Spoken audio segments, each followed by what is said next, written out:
Hi kids, Mr. Galvan again. We're continuing on with Bandit's Moon, Chapter 11. I pick up Lank's trail. Here we go. The stars came out and we rode on. I stole glances at Joaquin riding with his chin held high, like an emperor in disguise surveying his domain.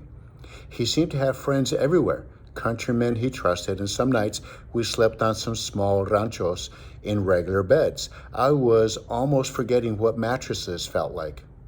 I'd hear Joaquin and his friends talking almost in whispers. I figured this was a way Joaquin had of spying on things going on in the diggings. You don't read the newspapers? You don't read the newspapers, I said, as if I'd been wasting my time teaching him. In my profession, Yankee, one cannot have too many sources of information. And how else would I know what Three Finger Jack and the others are up to, eh? The pickings are slim along the roads. I learned that we have acquired a Yankee mule train with 3 barrels of homemade soap. Acquired? You stole, you mean? Don't get your fur up, muchacha. We'll have to give that soap to the church. I never heard of a miner using it. I might have laughed at his joke, but I couldn't. Did his outlaws steal just for the sake of stealing? Or whether it was something they wanted or not? Did they steal only to vex the gringos? I was greatly troubled. How much vengeance was enough? Was the rage in his blood never going to burn itself out? In Dogtown, they hadn't seen a newspaper in weeks, and no one seemed to be looking for a child horse thief. But my heart soon gave a great leap. In the general store, the clerk thought he'd sold a wide-brimmed slouch hat to someone answering my brother Lank's description.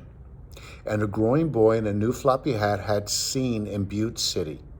He'd come and gone weeks ago, but I felt that I was getting almost close enough to my brother to touch him. I lost his trail in Chili Camp, which was hardly more than canvas tents looking like sprouting up mushrooms. It was full of miners from Guatemala and Ecuador and Chile.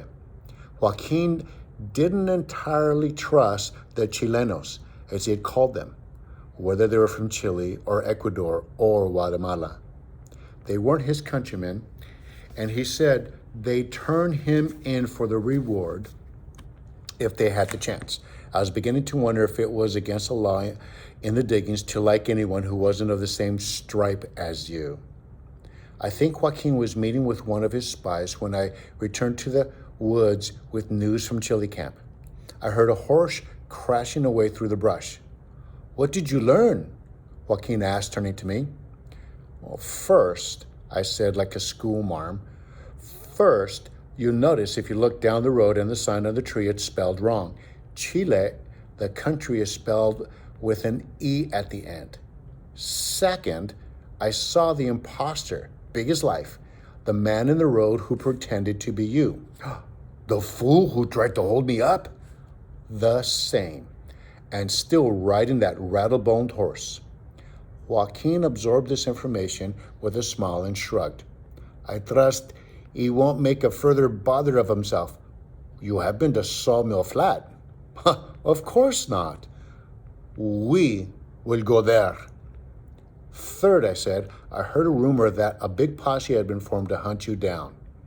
A smile swept across his face. Poor fellows. That's the end of chapter 11.